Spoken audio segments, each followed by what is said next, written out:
All right, so we are recording and we are here today to present about Unit 3, the different instructional design models. So I'm going to share my screen and I'll get us started.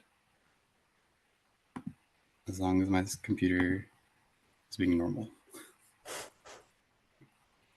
right, can you guys see the PowerPoint slide? Yeah. Okay, cool. I'll make it bigger somehow.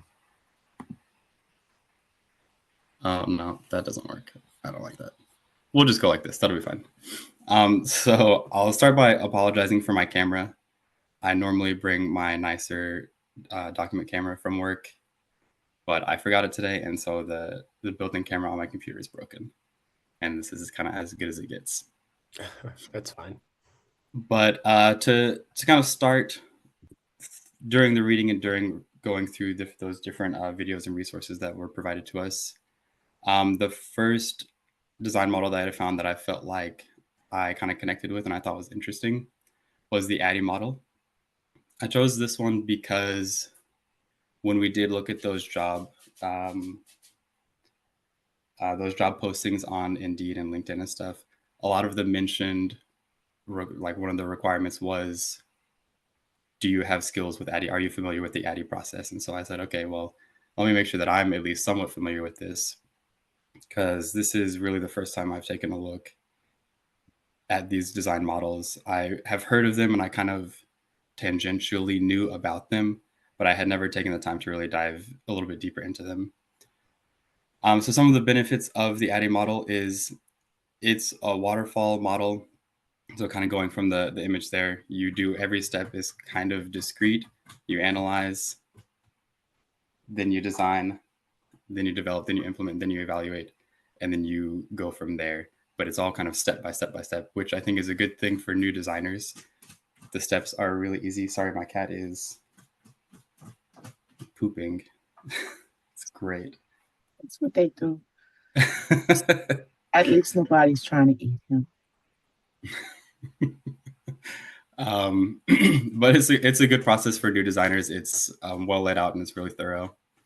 You can use it for really any different kind of situation, and the products that it produces are all really consistent and leads to, if done correctly, successful learning. The second model that I connected with was the SAM model, and this one is similar to ADDIE, but instead of being a waterfall where you're doing step by step by step, it's more of a I forget what the exact word is, but it's a lot quicker of a process, and you're doing a lot of different things at the same time. Overall, the parts are the same. They just kind of have different names. So you start with your preparation phase, which is your analyze. Then you have your iterative design and development phases, where you're kind of cycling in and out of those as you move through the design and development process, and you're going in and you're reevaluating as you go along, and you're creating these like alpha products and then beta products, and then finally your gold finalized version product.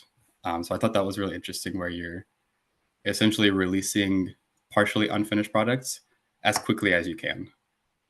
And then with feedback from your users, you say, okay, now we're going to release our second version, our beta, and then the final version, the gold version. But with that process and with the way that it's laid out, you're given just super frequent opportunities for feedback. It is a highly collaborative process because you are working with end users, you're working with different parts of your team are doing different things. That way it can all be done quicker and you can get your product released very quickly with that one. The final one from the readings and from the research was the Dick and Carey model. I like this one because I liked and I didn't like this one because it was super thorough and detailed. But I felt like that could kind of put it into two categories. Sometimes I think that would be great. You're using this design process and it has every step exactly laid out how you want it. But then other times, I don't want to have to go through every single step. I want to be able to kind of skip some things. I want to be able to move around a little bit more fluidly, where it's a very rigid process, but it is detailed. And then using this model also is going to create really strong alignments between the instructional goals you create and then the assessments and then the end outcomes as well. So those are the three that I resonated with and I liked. This last one is my personal design model, what I like to do. So right now I teach 5th grade. I have 3 classes this year, which is relatively different than normal. Normally I only have 2. So I thought it kind of was a really good blend of the ADDIE model and the SAM model. So for all of my classes, we started that analyze phase. I'm thinking about what my kids need. I'm thinking about what they need to learn, how I need to teach it. Then I go into design. Okay, what are we going to do? What activities are good? Develop it. Okay, start making activities, start making lesson plans. And then my first class, they're the unlucky ones. They're my alpha group. They get the most unfinished product. When they're done, I sit there and I say, okay, that really worked. I like that a lot. Maybe this didn't work so much. I need to tweak that. Then when my next class comes in, they get that reevaluated and that redesigned class. So the training is a little bit better for them. And then finally, at the end of the day, my third class, they get that gold one. I've done it 2 times already. I know what works. I know what doesn't work.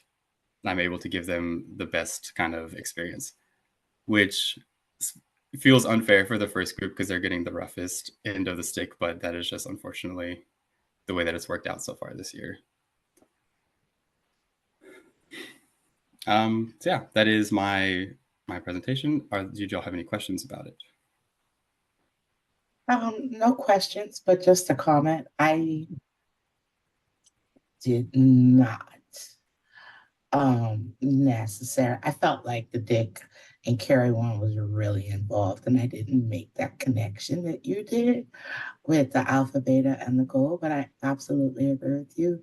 That's a daily thing for me. My first period tends to get, the lesson plan, how I see it in my head. Right? Yeah. And then by the end of the day, like you say, you've figured out what works, what doesn't work, and then you always make adjustments for your audience. I have I teach 6 periods a day. We're not on block. So And you have lots of opportunities. yeah, and then this year they moved me to another to 6th grade. Pray my strength in the Lord. Um, and so I've got that going on, but I have my GT, my gifted kids at the end. Mhm. And that's a bit different for me because I've always I'm in Florida. I taught mainly in the gifted and talented group. So now I have this one opportunity, and what I find is by the time I make corrections and that kind of thing, they tend to get through the lesson so much faster than everybody Mhm. else. And it's not just because of their own capabilities or their academic, Yeah, it's because we've had it's that time because to I've had some, refine the lesson. Yeah. yeah, but then the other thing that tends to come up with that is now I'm realizing they get through faster. So now I have to go back to the drawing board and think about adding in more extension enrichments things for them because I Yeah. know by the time I get to my conference period, which is just before then, I see them.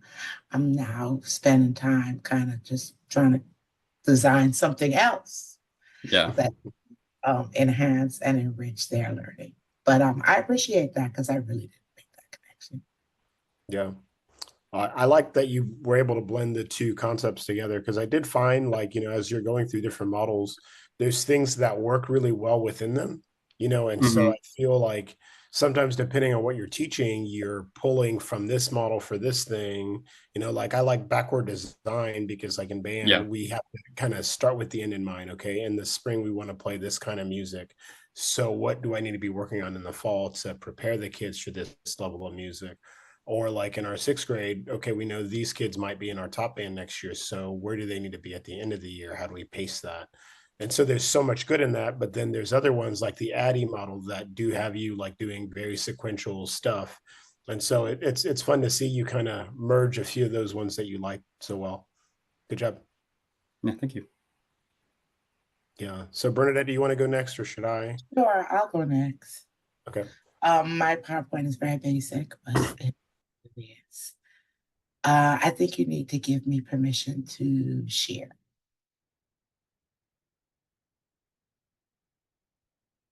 Just keep saying host disabled participant screen sharing.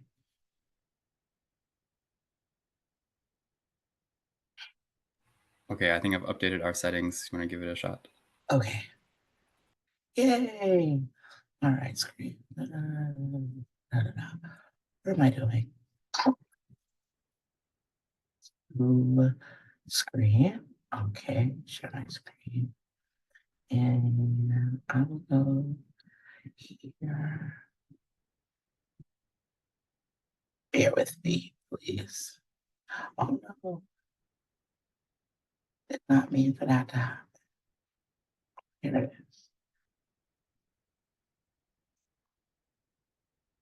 Now, how do I get this out of the way and share?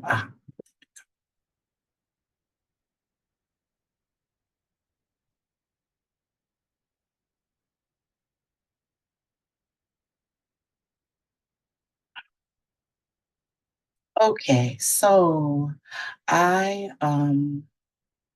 basically chose, as I said before, I chose the ADDIE model, SAM model, and backward design.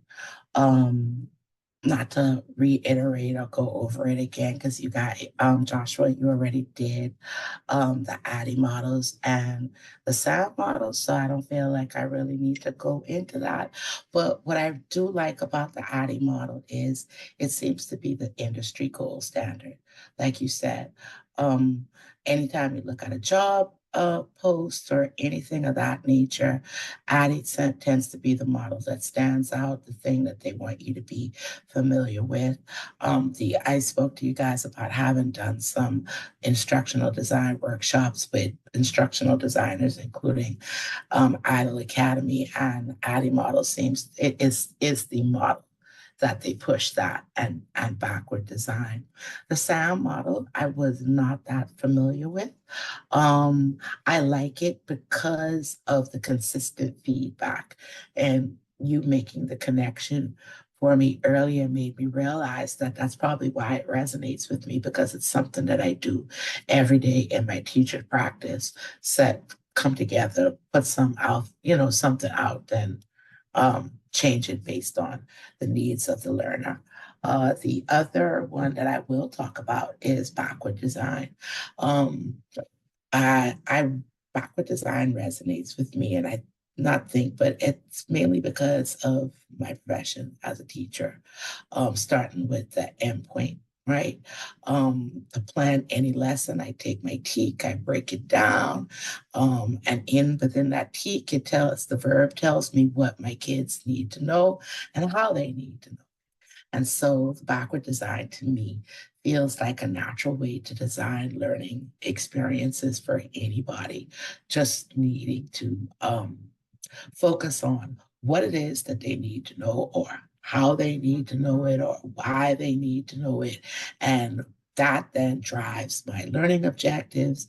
And once I have my learning objectives established, then I can think about designing and developing the learning experience. And so for those reasons, if I had to pick out of the three, backward design tends to be something that I'm more comfortable with, and something that I have more that reflects my design philosophy. Um, my ID model would be a hybrid of the ID model and the backward design, for those very same reasons. The want to start with the end in mind. What is it that we're trying to get the learner to either learn, learn how to learn or what process, whatever it is. And then that allows me to be able to create a series of learning objectives and then create learning experiences that are directly tied and aligned to those. The rest of it is it reflects back to the Adi because I like those clear cut steps of the analysis, design, development, implementation, and then evaluation. But I really like adding the idea and analysis. The analysis part of Adi is somewhat the same as the starting with the end in mind. You're going to interview or meet with the persons that you are creating these learning experiences for and find out what their goal is. What is it that they need? What does the learner need to know? That kind of thing. So for those reasons, I feel as though a hybrid model, my design ID, ID model would look something like a mashup of backward design and ID. And that's my presentation. I'll stop sharing. Any questions, comments? I have a comment. I really like how you kind of said there at the end that starting with the end in mind and the analyze portion of Addy are so similar because it does seem like even like the Dick and Carrie and Yeah. Sam, they all have that. You have to start with knowing what your learners need to learn by the end. Mm-hmm. You've got to figure that out. So I think that that's interesting that throughout all of the models that we're looking at, really, at least all the ones that I've seen, you have to start with that analyze stage. They Yeah. all call it something different, but you're doing the same thing. You're seeing what are the learning hurdles that people need, what do they need to learn, and just all of those things, and they're just rephrasing with different names. I just Yeah. think that in a way, the backward design is a bit more intentional about the idea of, what is the end goal? What is this about? What is the, Yeah, that's how we true. do Yeah. on our board, like, by the end of this lesson, students will, right? So it's Yep. more about that. And I think, again, that's why it resonates with me because it's more like, a learning intention or, a success criteria kind of model. Mm-hmm. Yeah, I felt like looking at a lot of the different models, you kept on running into that, like, oh, this sounds like Addy, but with this. This sounds like Addy, Mm-hmm. but with this. And so it was, I when I did mine, I tried to find a few that were different, so I kind of went off, on a tangent a little bit, but it was enjoyable. Great job. So I'll share mine.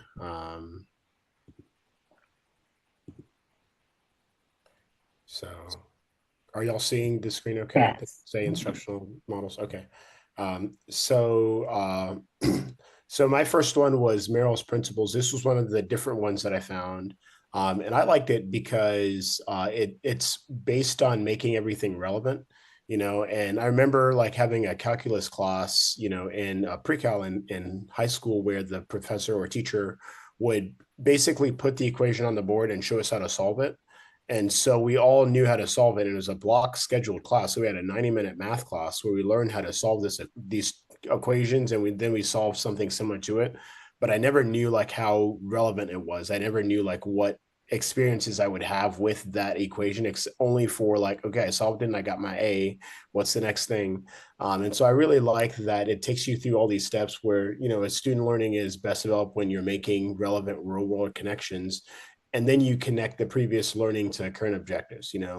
And in music, again, because I'm trying to apply this degree to my current job, so in music we do a lot of that where we prepare the students like through a warm-up that has relevant things to what they're doing in their music. And so this spoke to me because of that, because it's like, okay, this is what we're constantly doing, and now it gives me like a more intentional way to do that when I'm teaching my classes. The second one I liked was backward design for the same reason, where like, okay, if a student is a beginner in sixth grade right now, what do they need to be able to do by the time they leave our program going into high school band? And so we have to plan experiences that allow them to do that. So we look at the results we want. Okay, we want them to be able to be in the high school top band or high school second band if they're on track. And so these are the things that we have to do with them. And so we're establishing the learning goals based on that, deciding tasks, kind of like Bernadette was saying, where we're working backwards and then creating the lesson that way. And then the last one, and there's a template. It was kind of cool because at first I was like, this is pretty simplistic. But then I found on the website I was at where they had a lot of a template developed by the people that created it, where Mhm. you're able to break that down a little bit further. Um, and so then the last one I liked was the Dick and Carey model. And I thought I would find something that was, more industry specific, because those other two models you could really apply to like just teaching any course, right? But this one was kind of cool because it's like Addy, but hyper advanced. And I really like that there's so many different levels of analysis. So like, and I feel like you're doing this all the time when you're teaching, or developing any sort of content where you're constantly evaluating if what you're doing at that step is going to be effective or not. And so, I like this one because of it. I did feel like it was a little overwhelming the first time I saw it compared to Addy. And so I was like, okay, well, the only way I'm really going to be able to process this is if I, maybe look at a little bit more and kind of absorb it. And I really, again, like the steps and like the, multiple steps that kind of contribute to the same thing. And then what I made was a music model, which is kind of what we're doing. There's a little bit of backwards design in it, but essentially what we're doing is we assess how our students are doing right now. And so we're working on our region music. So we assessed where they are in their learning after the summer. And then we built our objectives for the learning off of that. And then we adjust the content that we're doing to be able to align with those objectives. And then we model what the students need to be able to do. And then we deliver the content through multiple venues so that the kids can be able to grasp it, because there's some that are going to be able to understand just the recording and be like, oh, this is what it needs to sound like. And there are others that might need you to count it with them and walk them through a few more steps. And then the learner performs, they have deliverables. And in this case, they're doing recordings for us. And then we assess how they're performing, and then we follow up through graduated post tests. So again, like I said, this is something that we're actually actively doing right now. So I was like, oh, I can just turn that into something that I can do for this course. So like we've already done this part, where we heard their scales like a few weeks ago on recordings. And then we designed their audition goals based on where they were on their scale. So there's some students who were like, okay, this kid is going to be trying out for first chair because they're just that far along in their learning. Whereas this kid is going to go do an audition. We know they're not going to make the band, but we're going to still make sure that they're successful. So we're already defining success for them. We're going to talk through that part with them. We have the recordings and counting exercises. In October, they'll have their mock audition. So they'll kind of have that opportunity to have the process modeled for them. And then they do the regional audition. And then after that, we use the audition placement to design our curriculum for the second half of the year, and use that to support what we're trying to do. Like for the kid who's the first chair region kid, okay, so what does he need at this level, or what does she need at this level? And then the seventh grader who tries out but may not be successful, what gaps were there in their knowledge so that we can close those gaps, so next year when they try out for region band, they can just be that much more successful. Okay, so that was it. I'm going to stop sharing my screen. So yeah. Well, I really liked how you created your music model and used your whole and outlined your model process. I thought that was really a really good way. I've never thought about, you know, taking my practice and kind of putting it into a model. So that was really inspiring. I really liked that. Um, yeah. Thank you. I always like hearing you when you talk about your stuff and you relate it to music, because it seems like it would be so different from teaching math or science or any of like those core subjects. But I was trying to, as you were talking, I was trying to like, okay, how is this the same as what we do at our school? And it really is kind of similar. Yeah. You're doing this whole different subject, and you've got the arts and you've got music, and there's no not so much written stuff, and there's different types of tests, but we pre-test, we meet to discuss goals, and we do a lot of the same things, which I thought was really interesting when I would have kind of initially imagined, okay, music is kind of this own thing and it's going to be separate. Yeah. Instructional, like as an instructional thing, it's going to be way different than what we do in the science classroom, but it's cool to see that it's so similar.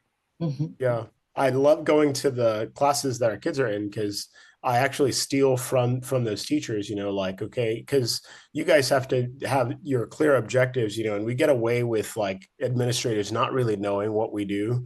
Hmm. So sometimes we can put stuff on our board that's like a catch-all objective, but you guys have to be more specific to the teak that you're working on.